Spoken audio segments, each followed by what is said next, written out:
Hi there, everybody. Voan here again. I apologize for my long absence from YouTube now. So I've been busy with the family doing all those Halloween stuff. So yeah, it's been a really busy month for me now. But yeah, Halloween is over. Everything is already come and go. So I'm back to doing videos again. So yeah, and today I'll be reviewing this thing. All of you who have been following me will know that what this thing actually is. But yeah, this is Nintendo's second portable on the market.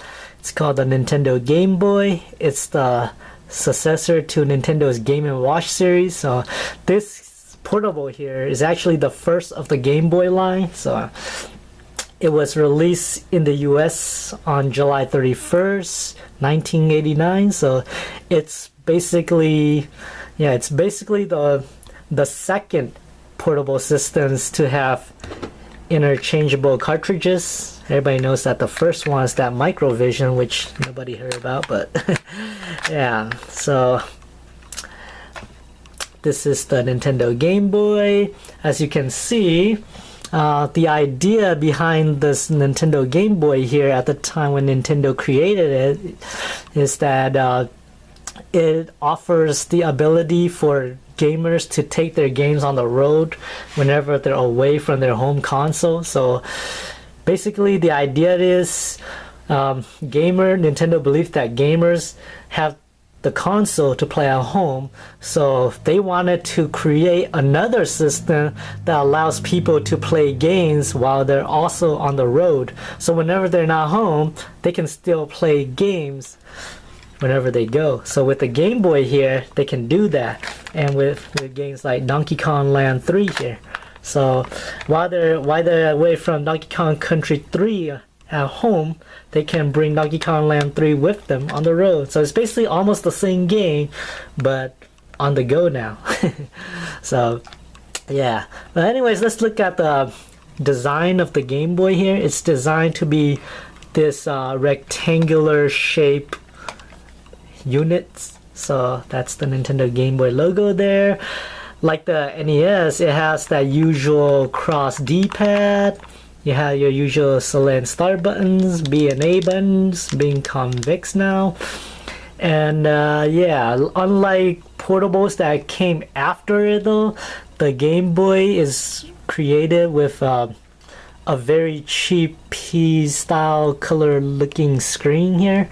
It doesn't have any color displays, and it's also not backlit. So yeah, but it does require 4 AA batteries. So if you look back here, yeah, it requires these 4 AA batteries. But the good thing is that these batteries, since it has no backlit and it doesn't have color display, you can actually have up to around maybe 20 to 30 hours of gameplay just with these 4 batteries alone.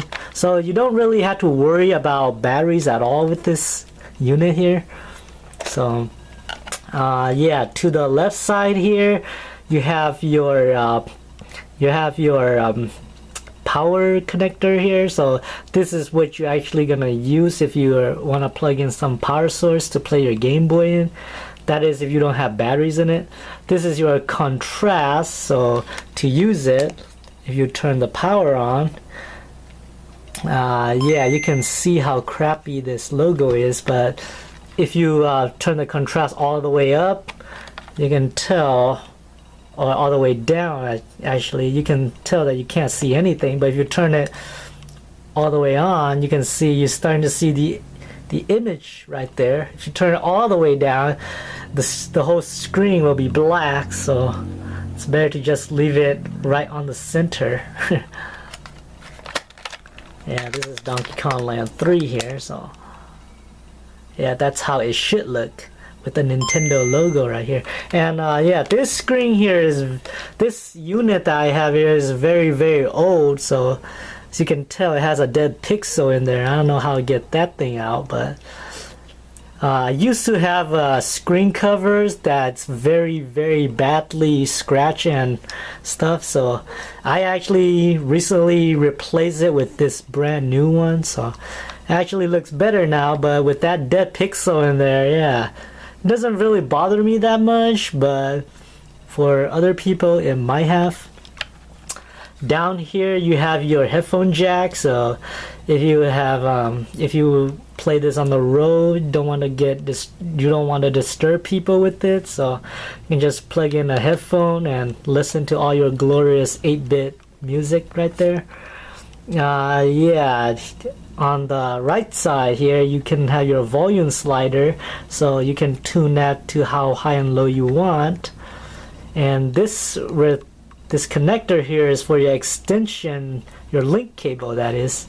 So you can use that to link play with anybody that has a game for multiplayers, games like fighting games like Samurai Showdown here, or you can use it to trade Pokemon on Pokemon Red and Blue if you want to.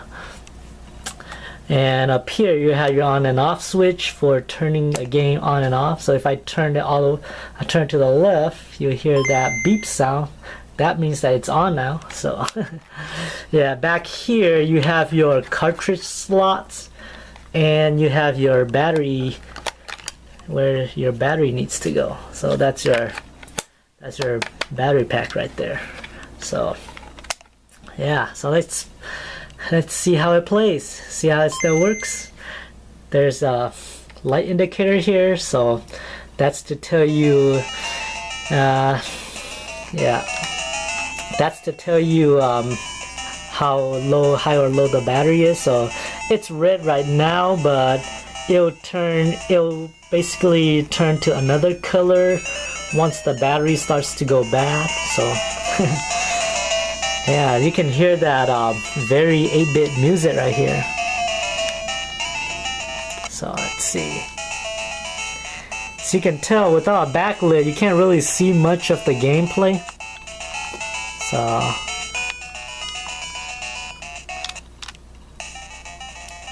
yeah, we can't really see much of it, but you can tell that it's actually there.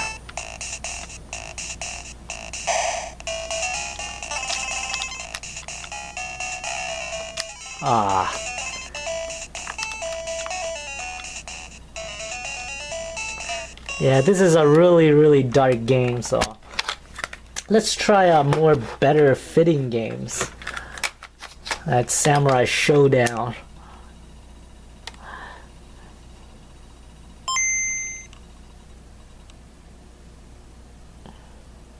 Wow, it doesn't seem to load. Let's try it again. Oh my god. This is a really old Game Boy, so there it goes. See, does it load? Yes. And the loading takes a while, so yeah, the graphics are still darkened.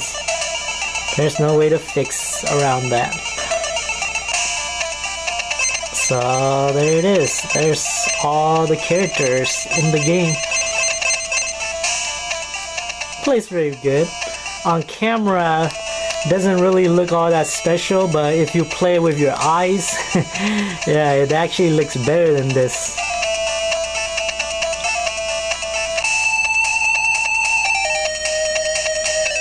The camera does not show it justice.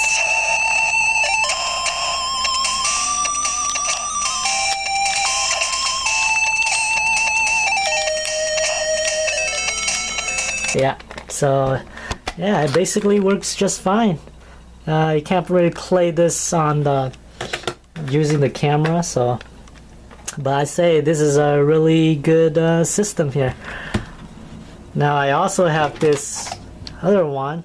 This is the one that I recently just bought. This one does not have a backlit as well, but it is kind of in better quality than the other one. It's actually the same model, but you can tell this one is kind of yellowish. This one is not. and it doesn't have that dead pixel in there like the original one that I used to have. Let's try a game on this one and see how it looks. So I'll try King of Fighters.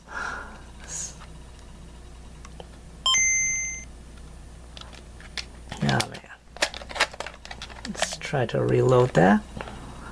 There he goes. Yeah, the contrast is a little bit better here. This doesn't want to load.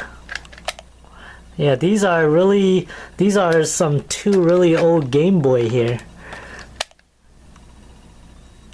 I simply bought the second one because it's in better shape. Because I know that someday my original one will not, actually not gonna be useful anymore. But with this new one, doesn't seem to do all that good of a job for loading. Let's see, let's try it. Ah, there it goes. See if it loads this time. And it does.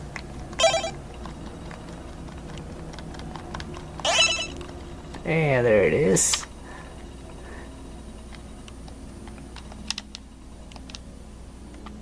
And there's all the characters.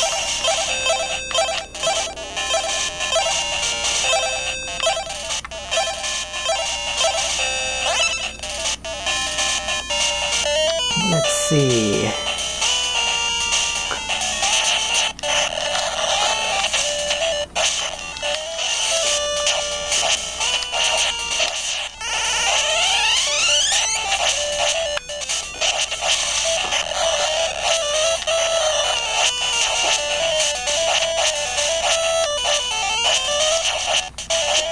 Yeah, it works just fine. So yeah, so with these two Game Boy here, yeah, as you can compare them, this one is a little bit yellowish, this one is in much better shape than the other ones. You can compare on the back side. This one still has its label, its serial label in there, and it's still got the Nintendo Hotline sticker in there too, whereas this one is missing that, and they got the serial label actually out of there.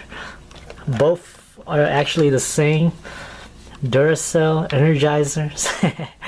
So yeah, batteries, I have been keeping these same batteries up here for about a few months now, so they're not anywhere close to their deadline yet, so I will continue to enjoy playing them. So yeah, I have to say, for Nintendo Game Boy, these are actually good. Later in the Game Boy lifetime, Nintendo actually released some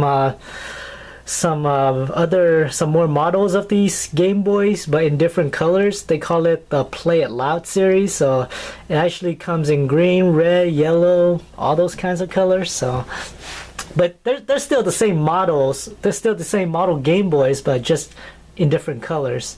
And they still have the P-screen display. It wasn't until 1995 that Nintendo released the Game Boy Pocket. I think it was 95 or 96. Yeah, I think it was 96, yeah, where Nintendo released the Game Boy Pocket. And unlike these two and the Play It Loud series, they actually have a monochrome screen which has a better display than these P-screen ones. So you can actually play them with much more clear image. Nintendo also has a Game Boy Light that's only released in Japan afterwards, that has the same quality as the Game Boy Pockets, but yeah, it's only released in Japan. You can actually import it and play all your favorite games on it too with no problem. It wasn't about 1998 that Nintendo released the Game Boy Color, and from there on, you probably know the rest of the history. Game Boy Advance, and then all those other models of the Advance. But these are the two Game Boy that I enjoy the most out of, because I really like the two retro controls that they have. I really love this rectangular design, the way you the way you hold it and use all these buttons. But yeah, it's only the screen that's kind of bother for me, because the screen doesn't have any backlit. But there are many ways to mod this system to make it has a backlit. But yeah, I don't want to do that yet. Just really enjoy these regular screens. I just want to keep the battery as high as they are. Don't want to lose battery time right there. But yeah, sooner or later I might try to mod one of these and give it a backlight makeover. But I don't know how to mod it. I probably might give it to somebody to mod it. But right now I enjoy them the way they are. Yeah, so here these are what I can say about these system here. Now, about the games, these are the games right here. This is normal Game Boy games cartridges. Here's a comparison to a Neo Geo Pocket Color and a GBA games. So you can see, yeah, the regular Game Boy games is a bit taller. The Neo Geo Pocket Color is like in the middle, and Game Boy Advance is like the smallest. Add that with the DS cartridges or the 3DS cartridges. Yeah, the 3DS cartridges is actually much more smaller, almost the same height as the Game Boy Advance, and a little bit just below the Neo Geo Pocket Color. But if you look at it, it's very thin, and this one is a little bit thinner than the Neo Geo Pocket ones. If you compare it to, yeah, if you compare the 3DS one to the Game Boy original ones, yeah, this is much more thinner than the Game Boy ones too. So yeah, that's the cartridge comparison there. So this is Game Boy Advance, Neo Geo Pocket Colors, and regular Game Boy. I actually, if you are looking to collect some Game Boy games, I actually recommend try and see if you can find these older ones. Someday I'll try to see if I can get that dead pixel out, but right now I'll just leave it the way it is. Now, if I should rate this today, I would probably give it an 8 out of 10 for having great games like these. So there's pretty much like, these are pretty much all the games that I showed you before, so yeah, you can tell. It can also play Japanese games too. I can show you how that works. Yeah, just like that. So this is Real About Fatal Fury 2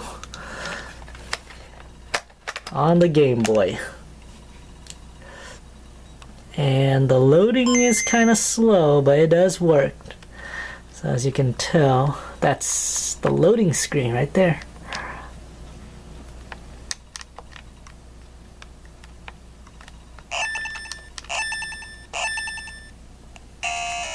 So yeah, kinda.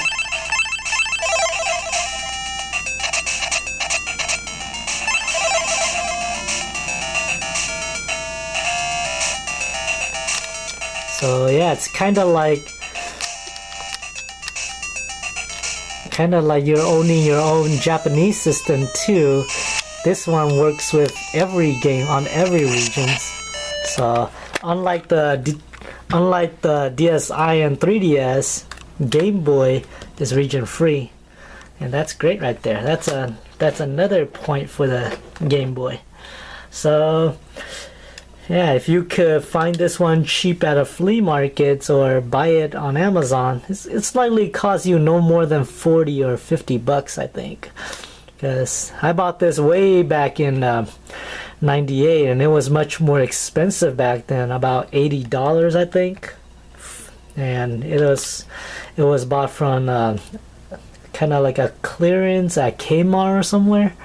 But yeah, it was actually $80, but this better quality ones, the the one that I recently just bought, this I bought this 2 years ago, only 30 bucks. Yeah, so for Game Boy, I rate it 8 out of 10. Has some amazing libraries of games. If you're a collector, feel free to go out and see if you can find it. I used to have a link cable for these systems, but yeah, I don't know what really happened to them. I lose stuff over time, so yeah, and I used to have lots of games for these two systems too, but all my games have come and go, so right now these are the only games I have. So I usually missing all my other games like Tetris and Contra, Operation C, Ninja Turtles, and all those stuff. But yeah, these are still very fun to play. So yeah, this is Voan, and I thank you for watching my video here. Sooner or later I'll probably going back to hang out with my families and preparing them for Thanksgiving. So hope you enjoyed this video. Stay tuned for my other future videos, and yeah, you have a great day.